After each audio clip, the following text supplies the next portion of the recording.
I welcome you all for the second day sessions of Nitya Kriya Yoga.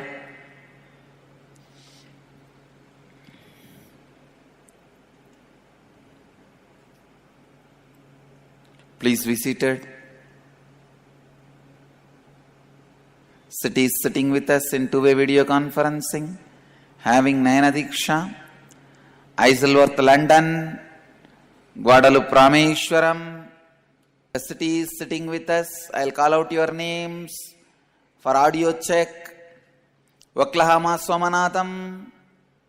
Okay, great. New York, Varanasi. Los Angeles, Arunachalam. Toronto, Kailasam.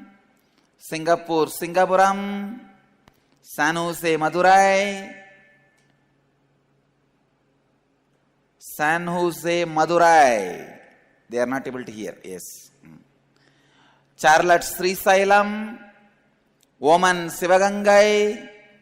Phoenix, Kanchipuram. Atlanta, Ujjaini. Ohio, Prayag. Seattle, Chidambaram. Chicago, Srirangam. Isleworth, London. Guadalupe, Rameshwaram. Calgary, Amarnath. London, Kashi. Washington, D.C., Sripuram. San Diego, Tiruvalavai. Auckland, New Zealand. Vancouver, Puri. Monterrey, Mexico. Yes. So I welcome all of you with my love and blessings.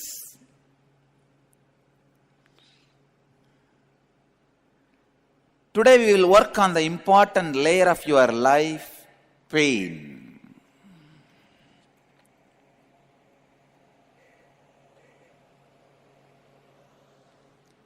Most mysterious and mystical subject.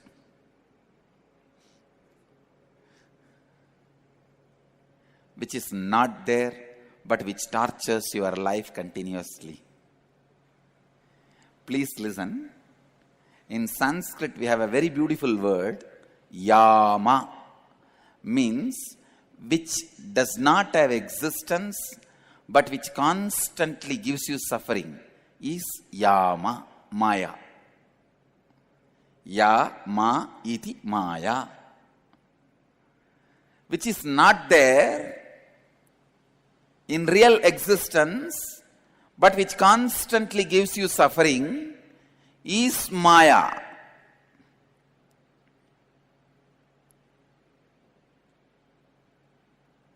Pain is one of the most fundamental thought pattern which makes you inauthentic,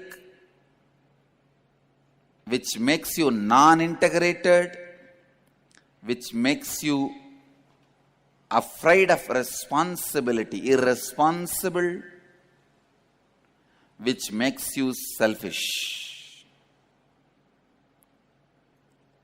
I welcome the cities joining now. Houston, Kalahasti. You are able to hear?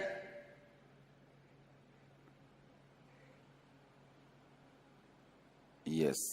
Washington, D.C., Sripuram.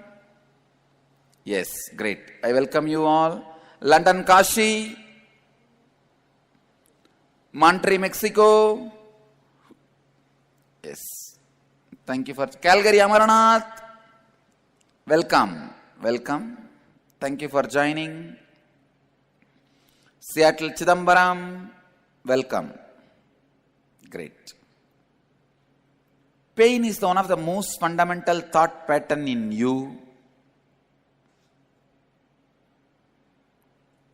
You have to know how did the pain enter in your system. All right. Please listen.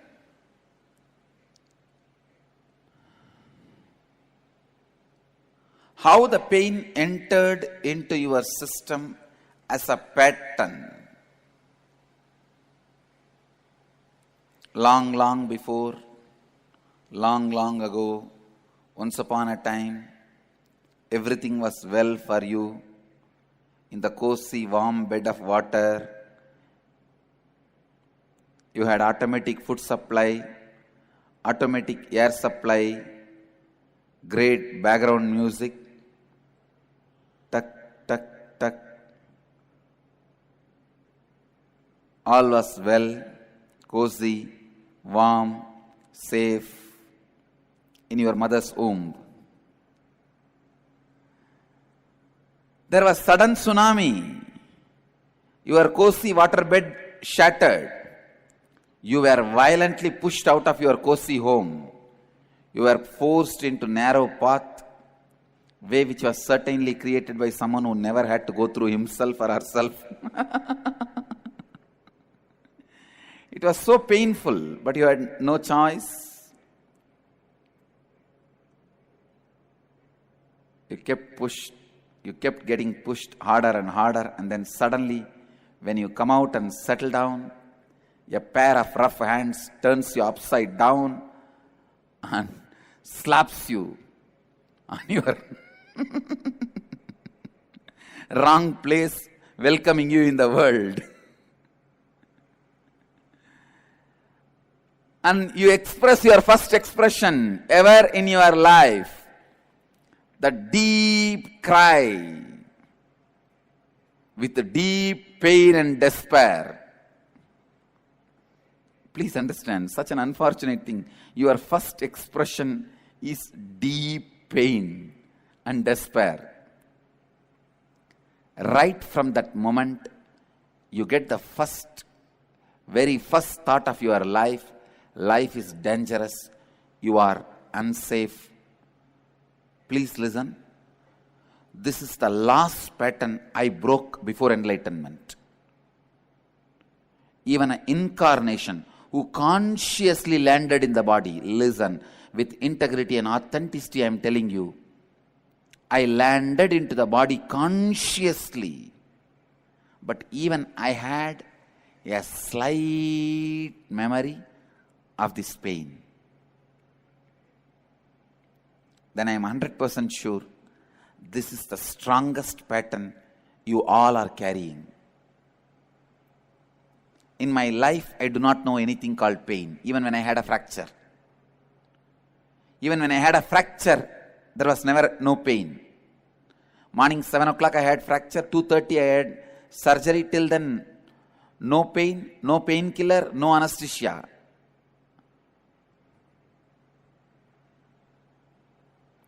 The person who lives painless, even for me, the memory of the birth pain was there. I have to cut that to become enlightened. So listen, it means for all of you, this is the first root thought pattern. Life is unsafe, dangerous. This is where the primordial fear and pain of your life began. So the first survival mechanism that you naturally adopt is to be prepared to receive life with caution and be careful. Stemming right from this very first moment of your life, unfortunately, most of your thinking trends are negative by nature because constantly you think you have to protect you. By nature, you are hardwired for bliss, but your mind reverses this and conditions you for pain taking off right from the moment you are born. Sometimes you even enjoy the pain in your life. Ramakrishna gives the example, beautiful example. A dog which tries to bite the dry bone.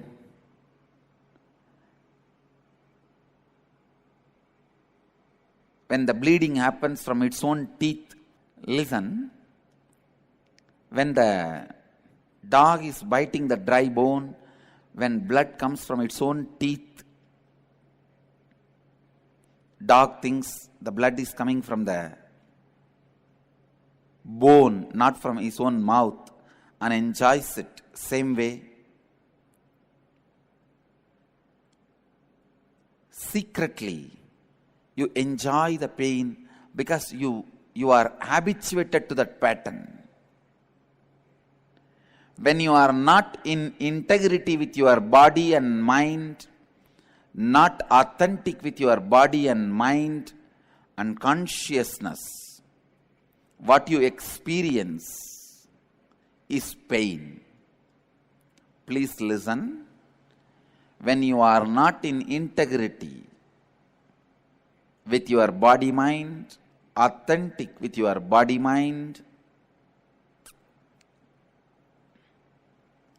and consciousness, not responsible for the life energy you are, what you experience is pain.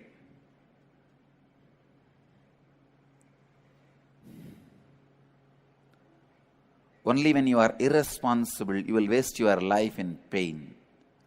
People who live in pain don't need sympathy, they need treatment.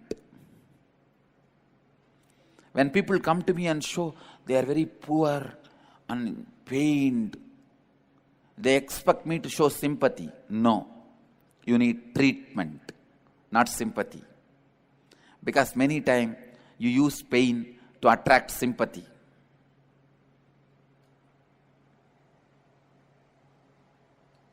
I tell you, people who are in pain are the most cunning human beings I've ever seen. Because it is supported, encouraged by them. To encourage the pain, you need a complete perverted cunning logic.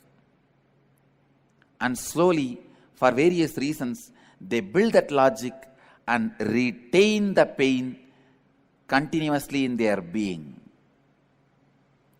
There are millions of methods you can walk out of pain just like that. I tell you, only to retain the pain, you need to work more. Philadelphia, welcome. Welcome. New Jersey, welcome. I can see you guys now. Great. Vancouver, Puri, I can see you guys. San Diego, Tirualabai, I can see you guys. All right.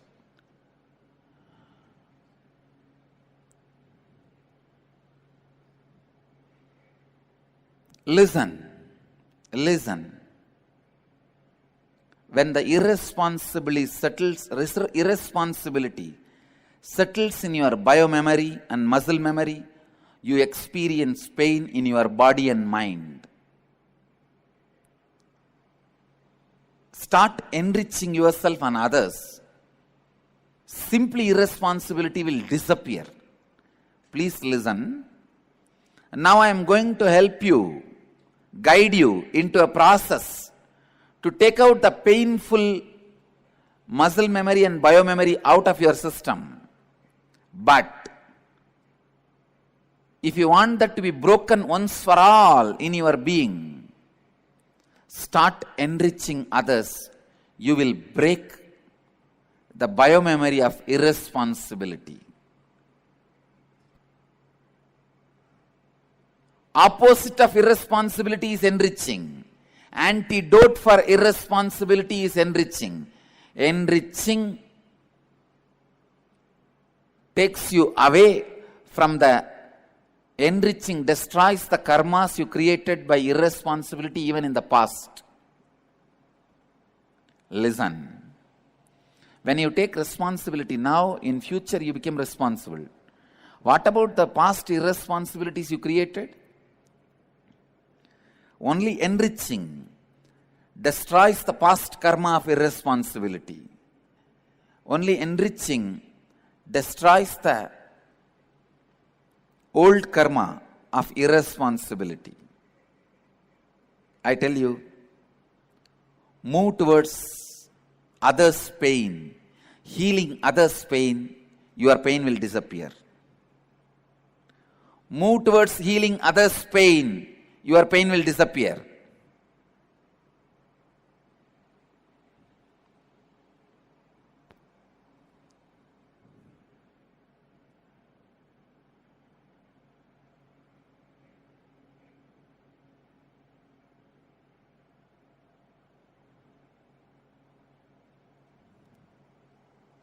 Now, I'll guide you into a very unique process. Maybe for the first time you are going to write the story of yourself. Please give the paper.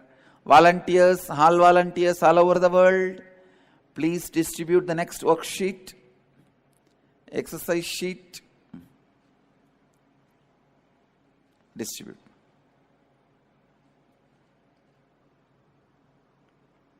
Go back to the earliest memory of your life. Start penning down all the unpleasant incidents of your life as if you are writing your own history. I tell you, everything you remember will have unpleasantness. If there's no unpleasantness, you won't remember. Relive each incident and write it down briefly. Do not censor anything. Do not avoid any incident. Write each and every incident. Okay? So I'll give you 2 hours. We will have to finish this in next 2 hours. Because after that we have a elaborate process. A strong process. So I give you guys 2 hours. Let's start. Please start penning down. You have to relive every incident and pen down.